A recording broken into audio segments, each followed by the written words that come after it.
Hello and welcome everyone to another episode of Ask Dr. Zaino Live. We're back again Wednesday night, 8 p.m. ChiroThoughtLeaders.com/ask-dr-Zaino. Thank you all for being here. Thanks for being on live. We really appreciate it. And as everybody kind of comes in, floods in, I want to encourage you to scroll to the bottom of the page, log into chat roll. I know there can be a lot of people watching and you're just not logged in, but being logged in allows me to see that you're here, and it also allows you to communicate, ask questions, comments. We highly encourage that as we go through the show tonight. If you're looking and you're watching me on the live video right now, if you scroll down right below that video, you're going to see some text that says click below to join the Spinal Hygiene movement. If you're part of Thought Leaders, you probably know already we're in the middle of a big launch, really promoting spinal hygiene and the training behind that. And we'll talk more about that tonight. If you click on that button there, it's going to take you straight to the opt-in page. And you can enter your name and email and get started in a series of free videos. Highly recommend that. Right below that button, you'll see all the social media links. Like it, G+ it, tweet it, share it, pin it, all those great things as well. All right, so I am on with my good friend Zaino. How's it going, Dr. Z? Hey, what's going on, everybody? Thanks for coming to the Dr. Z show. We're bringing you the best stuff out there that we possibly can, and just we're in it with you. And so let's put the focus on Dr. Tabor this time. So, one thing when you guys even when I first met Tabor had written a book on spinal hygiene. So this spinal hygiene movement's always been kind of like a baby brainchild of Tabor's. It's just something where, and I think, being modestly, I think Tabor felt that he was so passionate about it and loved it and was so into it that he didn't realize he was too modest about it. And then I remember when we were talking about this, he was able to go back and remember, Tabor, it's like you're trying to figure it out, and then you went back and you're like, well, I have this talk or how I do it in schools. And he literally had years and years and years of spinal hygiene, basically the spinal hygiene movement already completed and done that he's been doing. But I think, and this proves, especially for you guys out there today, it's like when you're really good at something or you're naturally talented at it, you take that talent and what you're good at and passionate about sometimes for granted, meaning that you don't feel it's as worth as it really is. Right. So here Tabor had something that, he was very passionate about. It was a theme that always would run in Tabor's mind. And I think he didn't give himself credit on how great it was. And to the point where I remember that one call, Tabor, you were just like, and I have this, and I could do this, and I could do this, and I could do, and it just was like, holy shit, this thing's not a $97 ebook. Right. I mean, he literally had an entire system. And so I want you to understand, when you're hearing this today, this is, each of us are going to be known for one thing. So like for me, you think Zaino right now, you're going to think, honestly, dinner, right? That's like kind of my thing. That's the thing I'm passionate about. I love it. I'm good at. So I want you to, when you think of Tabor, I want you to think of spinal hygiene movement. It's something that as chiropractors, we're all passionate about all these things, but it's something where, when I cut Tabor's heart open, it's going to be there. Right. So just keep that in mind. So when Tabor says we have this launch going, this is Tabor's, like, I don't want to say, yeah, let's call it, it's his little love child. It's his love child idea that really he was able to put together, and it's so valuable that I'm really glad he was able to do it. So Tabor, let me do the interviewing for you today. Awesome. So we'll do this. And then also we'll get you guys questions at the end. So, a lot of people want to know how to shift the patient's mindset from a pain wellness model and to create more lifetime patients in the office. So, here I'm known for my dinners to shifting minds, and I wasn't the first one, of course, to develop lifetime VIP patients, but I know we do have thousands of them, a little bit over 1,300 now. Awesome.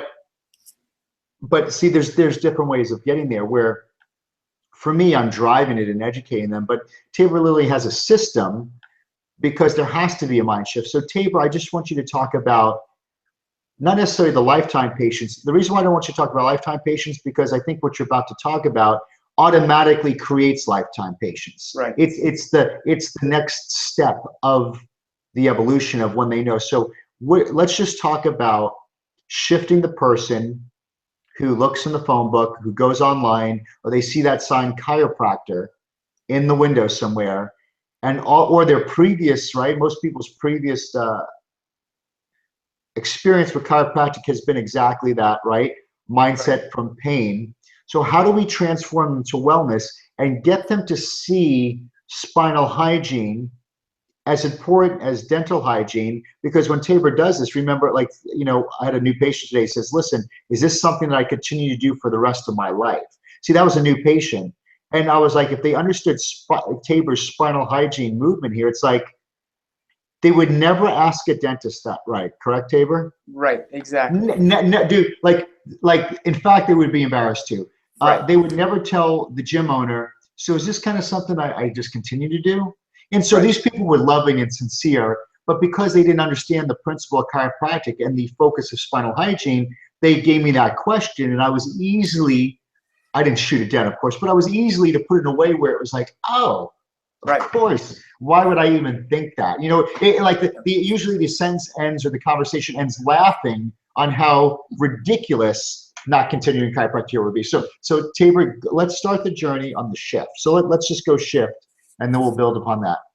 So yeah, exactly. And I think the major problem is in dentistry, they own, you know, the cavity, they own toothache, but they also own dental hygiene. In chiropractic, you know, some chiropractors are all about back and neck pain. Fine. If you want to say they own back and neck pain, but we may own the subluxation. Fine. You say we own subluxation, but we don't own spinal hygiene. And that's the problem, and that's the big difference, is why dentistry is the second largest healthcare profession in the world right now. And it wasn't always like that. You can look back and say, well, yeah, it's dentistry, it's your teeth, you know, it's all. It wasn't like that before the early 1900s. You can look up Dr. Alfred Fones. He's the father of dental hygiene, and he noticed a major problem. Everybody had tooth decay. Their teeth were literally falling out of their head by the time they were 20, 30 years old. Dentists were so busy pulling teeth, they didn't have time to do anything else. And he brought up this idea of dental hygiene, that, you know, the teeth should be cleaned, that they should be taken care of. And people kind of laughed at him, and they said, you know, nobody will ever do that, right? And then so he persisted in it, and became something that dentistry began to own and share with the world. And I always tell people, it's like, how many dentists do you know that make money selling toothbrushes? Nobody, because unless they work for Crest or something like that, dentists don't make money selling toothbrushes. It's not even an extra income source. But every dentist in the world will educate you on brushing your teeth, and sit and show you, take time out of their day to show you how to floss properly, and to do all those things at home, not because that directly brings them money in, but it's because indirectly it creates awareness of dental hygiene, of taking care of your teeth, of lifetime dental care. And that's where we're missing it in chiropractic. We have no awareness that you're supposed to take care of your spine. Nobody knows. If we did, we'd teach our kids, because we would want our kids to have good, healthy spines. Now that even is the first step. Most time with chiropractic, we skip right to that second step of, you know, a healthy spine equals a healthy body, which we totally, we know this, the principle. It's like, if there's interference in the nervous system, the body's not going to be able to heal. That intelligence is not going to be able to do what it needs to do. But how did the interference get there? It's because it's damaged. It's because it wasn't taken care of. It's because it's subluxated. And if chiropractors want to own corrective care, and I'm not saying that spinal hygiene is necessarily chiropractic. Chiropractic is the adjustment and the correction of subluxations. I'm just saying it goes and it fits so well for us to also own spinal hygiene and be able to teach patients that it's important to take care of your spine. Just like for dentistry, dental hygiene doesn't necessarily, you know, they don't do that in their office, but they own it. And I think that's where the most important part comes in. And that's where, with this spinal hygiene launch, and we already have some comments down and through the on the page here, and it says, "Hi there, really enjoy the videos." By the way, we're in the middle of a spinal hygiene launch training on spinal hygiene movement. If you look at the link below this video, you can click on that and get more info. But I'd like to have some more information about it. So awesome. That's what we're doing here today. And we'll talk more about the actual program here in just a second. Hey, Tabor. Yeah. No, that's good. So hold your thought where you're doing now. And I think it was perfect parallel. So right about what you're to go into is this, what you were just saying. And that I also want to address that question. Okay. I was watch how they're parallel. He says, I want to know more about it. And the reason why Dr. Tabor made 4 total videos, right, Dr. Tabor? Yeah, 4 free training. There's 4 free training videos because, and this, so follow me here. Let me go with this. There has to be a gradient of learning for that person to fully accept the idea. Meaning this, if I went to a dinner and just said, listen, everybody here, hi, I'm Dr. Zaino. Everybody here should get chiropractic care. I'm a chiropractor. And just, we're gonna pass around the clipboard with the checks and just put in $3,600 and I'll get you guys started. No one would do it because there's a gap. So there's not a gradual learn. So Dr. Tabor has these videos because each video is building upon the next. So more information is giving yourself the time and the patience to go through the process and the journey of the videos, because this is when you fully could see the big picture versus Dr. Tabor telling you in 20 minutes. So really give yourself the idea and the time and invest in yourself the time to go through that process. And Dr. Tabor's talking about the same thing. So we see in chiropractic, we want to get them to understand the philosophy to get care immediately. But Dr. Tabor is saying, but there's this whole area that we as chiropractors we're missing out on, and it's just the general awareness of spinal hygiene.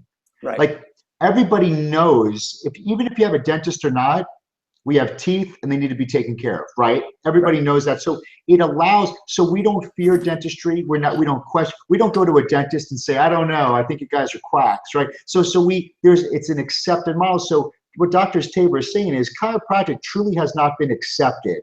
Right.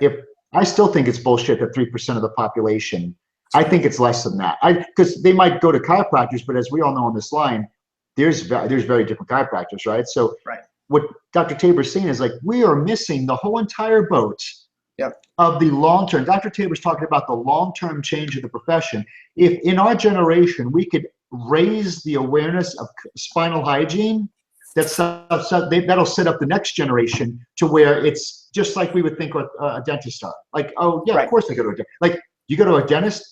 Well, freaking course I go to a dentist. Like you see, so we missed out the boat because we want the patient now. And of course that's part of it, but we're not doing anything as a profession to start the awareness. We didn't learn anything from dentistry, but like you said, that guy was made fun of, but he started the movement to create an awareness.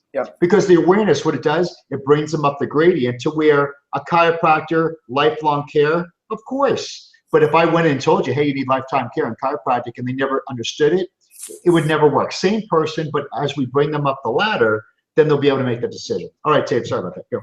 No, that's exactly right. And when you watch these videos, realize that these 4 videos, just like Dr. Zaino said, they're in this sequence for a purpose. The first one is called the concept. And understanding this concept, it's really eerie how it parallels with dentistry. Back in the early 1900s, that was when they discovered that bacteria in the teeth produced an acid that broke down the teeth, right? So then people like Dr. Phones tried to determine, well, how can we prevent tooth decay? Well, if you look at it now, we know what causes spinal degeneration. I mean, you look at abnormal wear and tear, you look at misalignments that cause abnormal biomechanics, that's Wolff's Law, where bone spurs set in, and it causes calcifications. We know that lack of motion, there's a study that was put out, if a joint is fixated for up to, I think it was 14 days, it begins to break down and begins to get calcium deposits. And so we know it causes spinal degeneration, but yet in medicine, they're so reactive, we got to wait until there's a problem to give a prescription that they don't try to jump in and say, let's prevent degeneration. So, that should be our job as chiropractors. And if we look back and do exactly what dentistry did, was they did 2 things. Number 1, they started teaching dental hygiene inside their office, which is why once we understand this concept, which is the first video in that series, then we move into video 2 and video 3, where we're actually taking it from a concept to a tangible, how do we teach this in our office, right? So, and so that's where we deliver that. In video 2, we talked about that there's 3 basic concepts that I like to fit inside spinal hygiene. I like to say number one, like, and all chiropractors should agree with me on this. And there's a lot of distinction in the profession, right? You don't agree in this technique. You don't agree that this bone does this, you know, all of these types of things. But with these three concepts of spinal hygiene, we should all agree. Number one, the spine should be in a certain alignment. Now, we can all agree about that. If you don't agree with me, go look at an anatomy book and open it. And you'll see that the spine should be straight from front to back, that it should not be straight from the side. It should have natural curves. You could argue the specifics of the normal ranges, but you can't argue it should be in a normal alignment. Someone with scoliosis, that's a condition, that's abnormal, right? So number one, spine should be in a certain alignment. Number two, it should move symmetrically through a full range of motion. And that's not debatable either. You can look at study after study after study that actually document proper ranges of motion. Spine should move forward and back, side to side, and rotation, those planes of motion. And we want it to be symmetrical. We want it to be balanced. Number three is the muscles around the spine should be strong and healthy. That's all we're saying with spinal hygiene. And any lack of those three, now that could be a part of the vertebral subluxation complex and needs to be corrected by a board-certified chiropractor only. But then it needs to be maintained, and the health of those three things need to be maintained, because if we, just like anything in your life, if you let it go, it will break down, and so will the spine. So we need to maintain proper alignment, proper range of motion, proper strength and flexibility.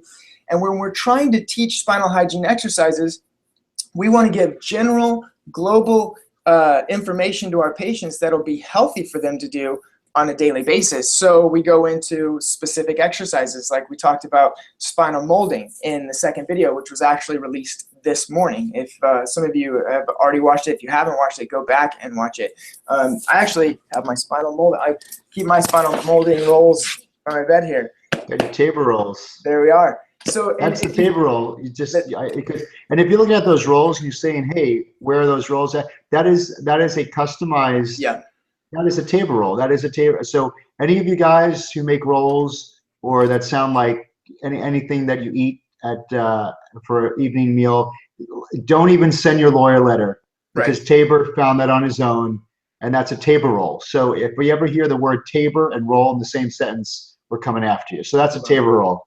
And that's great. Actually, and that's the one I use. This is custom made in size, because I kept increasing it and decreasing it based on what fit on the average curve of a person. It's actually, there's a specific millimeter. It's 7.7 actually is the centimeter. Bang that thing on the table so people could hear that. Yeah, it's. Yeah, that's not like this foam thing that compresses. It's a molding roll. We want to mold the spine. We don't want it to be a comfortable neck pillow for them to wear on an airplane. Like, we want to mold the spine back into a proper alignment based on the properties of the spine, which we went into on the video as well. A lot of people don't realize that your spine, it can go into a hydrogel. The discs can be a more fluid state. Like when you exercise, you feel looser, right? That's when you're moving and the gel material is in a fluid state. If you sit in one spot, you get stiff. If you when you wake up in the morning, you're stiff. Or if you go on a car ride, you're stiff. That's called hydrosol. The disc went into a rigid hydrosol state. So by the end of your day, when you're loosest and you do a little twist exercise to get the discs loosened up and more fluid, then you lay on your spinal molding rolls for 20 minutes. And that's when it's most effective, because with those loose discs, they will mold around that curve better. And I order these, actually have them shipped. I have another shipment that I have to pick up at Port Houston that's coming in here pretty soon, that are all the exact right measurement there. The table roll. So that's one of the daily spinal hygiene exercises that we want somebody to do. The other one, which I recommend, is just a basic range of motion exercise. For one, most people don't take their spine through a full range of motion. And if they haven't done it for years, no wonder it's breaking down, right? But if they could learn to do it on a daily basis every morning, and then do their spinal molding exercises every night, then they get this morning-night rotation, this habit, this ritual that begins to set in their life, and it's just like brushing your teeth. And I tell my patients that. You want to do this in the morning, you want to do this in the evening, just like brushing your teeth, so they begin to understand, oh, you know what, I need to make this part of my life. And even if there's a time period where maybe they dropped out of care, but as long as they're still doing their spinal, hygiene exercises, they're keeping it on the front awareness of their mind, they're going to be back and they're going to get back into it. And then I can re-educate them and I can give them, more of the principle until they begin to completely get it. At least they've got the basic that my spine needs to be in a certain alignment. It needs to maintain range of motion. And if it does these things, my body's going to be healthier. That's where we start to get into teaching them the power of the nervous system. The innate intelligence flows through the nerves. And when it needs to be removed, that interference needs to be removed by a chiropractic adjustment. Right. And then, when you think of the time issue, it's like there really isn't a time issue, because I just think when it comes to, my little ritual with brushing teeth, I got to brush my teeth, and then I get the water pick out. I got to fill that thing up with water. I mean, no, I'm telling you, like, to do it correctly, and I don't even, in the floss, like, it's 10 to 15 minutes. So it's just so don't ever fear, well, this is another thing I asked them to do. And if you feel that you're asking them to do something, you tell them this: I'm not asking you to do more.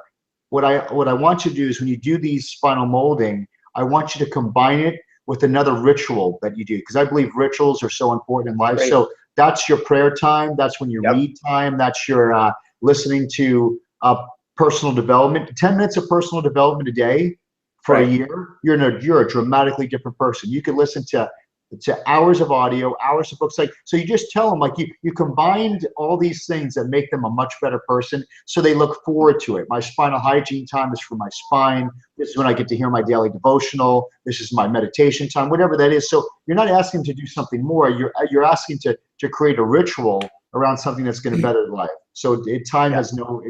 There's no, it's not an option. It's not You're absolutely right. And that's what I tell people is I actually, when I lay on my rolls at night, that's when I say my prayers. And then they actually like that, because that gives them like a spiritual reason to do it as well, and to build that into their rituals. But again, and these are easy exercises to do. The range of motion exercise is going to take 2 minutes in the morning. The spinal molding rolls are already laying in bed at night. And that's designed as well, because I mean, if brushing your teeth took a couple hours a day, we probably wouldn't do it as much. And so making sure that these little exercises are pretty easy for them to do, that's a big thing as well. I want to get to a couple of the questions here we have. Last semester of chiro school, working at a great clinic, putting a lot of patients in, still getting resistance, trying to stop people when screening at a gym, Whole Foods, GNC, etc. That look good and feel good, and trying to shift the mindset enough to get them to book an appointment immediately. How can I help reach and serve more? That's you, Tabor. That's your screener. Absolutely. So the big thing is, it's okay to feel their problem and to want to help them to correct that problem. In fact, you should tie that in to what you find in your screening. If someone comes in and they are having an ache or a pain, they're having, neck pain and arm pain, and they have a real high or low shoulder, and I see that's evidence that your problem may be caused from an issue in your spine. I need to get you in the office. We need to do an exam, and we need to see exactly what's causing that so we can help you more. Now, that might be the beginning to get them into your office, but then there needs to be that culture of lifetime spinal wellness that's already there, that education that's waiting for them when they get there. But a lot of people come through the door with, this problem that they need corrected. And I think that's in all businesses around the world, not just chiropractic, is, businesses are created and sprung up to help people and help fix their problem. And a problem might be pain, but a real bigger problem behind that we want to show them is that your spine is in a horrible shape and it's not allowing your nervous system to work properly. That's what I'm going to correct. I'm going to work on that, and then your pain is going to heal itself. Your body's going to heal itself, and that pain will get better. It's not I listen to Dr. Zaino's videos, and I think I was playing Bulletproof video the other day, and it was like you were talking about how your doctor, when you had ulcerative colitis, he told you, he's like, I don't know when your body's going to heal. That's none of my business. I'm going to correct the spine because this is what I do. Your body's going to heal itself in its own time. So that being said, in your screenings, you do want to tie in that person's symptoms with what you find and let them know that's evidence and that you recommend further evaluation in your office. And another thing in Tabor, but and what Dr. Tabor said, whoever asked that question, that was perfect in that situation what you were talking about. But the real true problem, which would have avoided that, was if that person, even though they looked and felt good, had an awareness of spinal hygiene and that it could be taken care of, you wouldn't have got that. Well, I look and feel good. Right. Just like if I was at your screening booth and I was an orthodontist giving free teeth whitening, laser teeth whitening, or an orthodontic checkup, I'd be like, oh yeah, I would be like, oh yeah, crap, I haven't been in one in a while. Okay, I'll do it. You know what I mean? It's like it would. So that's the problem. That is the problem. The problem is this person had no awareness, and then a screening's tough. Like Tabor said, he did a beautiful way. You see. I know you want him to get the principle, but you have to bring him through a process and a gradient. You got to build them. Because if you take them from here to here, they're gonna be like, nah, I'm not gonna do this. Exactly. Because they didn't know. And these are smart, intelligent people. You can't get mad at the people because they have no awareness. 10 years ago, Steve Jobs showed us something that we didn't think we knew, or we didn't think we needed. Right. I mean, we didn't think we needed a phone that was an internet that was, and a camera and an MP3 player. Like they literally created something that we had no need for, but then he totally convinced us like how much. Now, no, I don't even know like what I would do without it. Right? You follow what I'm saying? So that's what's happening. We have something in chiropractic that's more. Think how amazing Apple is, the iPhone. We have something that is so more powerful than the iPhone, but we have something that people don't realize that they need. Right. That's it. Yep. That's That's it. Well, I'm going to answer this one last question. Time's flying. When I talk about something I'm passionate about, it just flew by. So we got one more question here. It says, we all get our spines adjusted at least once a week, but with a metaphor of dentists and tooth decay, etc., what's the frequency of adjustments you would recommend for the clients that have completed their corrective care and moving into maintenance and wellness? And I love this question. I'm so glad you asked this question, and I need to realize that sometimes that I forget to address this. So I teach my clients that a perfect ideal spinal care situation is you coming into my office for checkups once a week and you doing spinal range of motion exercises every morning and spinal molding exercises every night. So you're doing your spinal hygiene on a daily basis. You're coming to my office once a week to get checked. Now, this is the only area where the analogy between the dental and the chiropractic is a little bit different, because when they're correcting cavities, they're basically doing a surgery, and they have the bone right there. I mean, we can't open the skin and move the bone and then, strap it down in there. We have to apply a force by hand and allow that body to accept that force, and over time correct that cavity, right? And we're correcting that subluxation. A lot of times, if we see major translations or loss of curvatures or major subluxations, it's not corrected in one adjustment. And so same thing in wellness. When they come in for their checkup, if they have that subluxation, that can develop quickly. And if we go by just that study that showed if a spine stops moving properly within 14 days, it begins to break down and degenerate. That means you don't need to go over 2 weeks without getting your spine checked and adjusted by a chiropractor. Even if you're doing spinal hygiene exercises, we want to make sure, if we're trying to prevent degeneration, we're trying to prevent arthritis and those types of things, that we're adjusting your spine regularly, even though you're also trying to prevent those subluxations by doing your spinal hygiene exercises. And we're trying to allow them to build in this awareness that their spine, it's gonna impact their overall health. And Tabor, I think it's okay that it doesn't fit a perfect analogy, right? Like, because it's its own unique, beautiful thing. It's like I could honestly, when Tabor's talking, I could use a plumbing analogy, an exercise analogy, an eating analogy, a dental analogy, but the thing is, they're all unique and different, and chiropractic has its own analogy. So I would love for someone, like in the future, when there's another thing that people like don't think they need, and someone could be like, well, it's kind of like going to the chiropractor every week, and they're like, oh yeah, okay. See, it's the awareness thing, but it is, analogies are great, but if you were trying to maintain your fitness, let's talk about that. Like, you would go to a dentist once every 6 months to get your teeth cleaned, right? But and Matt, try going to the gym once every 6 months. It can't work. How that works to keep you fit, right? Yeah, it's daily. It is. It's a daily thing. It wouldn't work. So, to kind of close this and to sum this up, and the reason why we're taking this transition first from the concept to the actual tangible exercises that we want to try to introduce to our patients and get them doing on a daily basis, to the final video, which will be released on Monday, which I want to make sure every single one of you get that and open that. And that is my 8-step system for setting up lunch and learns in your community and getting into schools to do presentations. Because the two things that dentists did to promote dentistry, to promote dental hygiene, number one, they taught it in their offices. Number two, they got out into the community, they got into businesses, and they got into schools to teach this to our youth, to teach this to our, our populations, so that they could begin to implement dental hygiene. And that in itself, because they did all that groundwork and they got out there and shared the message, that elevated dentistry to a completely new level. And that's what I want to see for chiropractic. We're seeing, I think a Gallup poll said 4.2%. I don't even believe it's that much, right? But imagine if everybody started doing spinal hygiene and chiropractic owned spinal hygiene, and people started coming in for better reasons and maintaining and staying longer for better reasons. And we even got up to 20%. I mean, my goodness, chiropractic would just explode.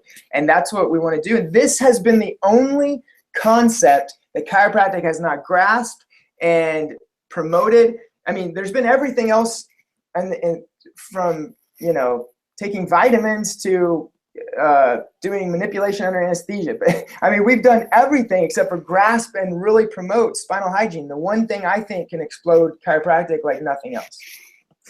So any parting words as we begin to close this down? Besides, let me remind everybody, there's a link right below this. It's a button that will take you to the free training. And if you're listening or watching from YouTube on a post episode, you can just go to spinalhygienedoctor.com and you can opt in for the free training. So that was just about to say, make sure you get to see video 1. And yep. Tabor's video 1 was great. Like, I actually told Tabor, I think I would actually, I personally thought which he probably will, you could use that to play. I would love for you to play that in the office. That would be a wonderful office waiting room. That would be a great talk. I mean, that first video when I watched it, even though I know you were just doing it as a training, was great. So that could be a talk in itself. That would be a great waiting room DVD. That would be a great, you'll see what I mean. So watch number 1. Definitely watch number 2 this morning. Number 3 will be out Friday, right? Right. Yep. So get the first 2 done by Friday. Otherwise, what's going to happen when you have 3 to watch, you're going to start freaking out. So just get the 2 done, be ready for Friday, absorb that, then Monday be able to rock and roll. And then that's it. So, and then the thing is, what Tabor does too is what he's doing different. After Monday, the last video, those videos are then only good for 72 hours. So just because we reward action, so make sure you get them. We don't want to, Tabor, when it goes down, it goes down. So make sure you absorb that stuff. That's right. Awesome. And so this week, all about the concept, all about the exercises. Next week, we'll talk about actually getting into businesses. Sharing this message is the main thing. But you know what that does? It grows your practice because it brings more new patients in your office. And then this concept that you already have and you're already understanding, and it's becoming, education in your office, helps the new patients stay longer when they came in. So in all, this is really to help build your practice. The reason why we have to do that, though, is because we're trying to build chiropractic. It doesn't build unless you and I grow. So I want to thank everybody for giving me the chance to share this on tonight's episode. Thanks, Dr. Z. I appreciate it. Thank you, everybody, for being here. And we'll see you next week. We've got another awesome episode. And keep an eye on your inbox. We got some emails coming your way. Good night, everybody.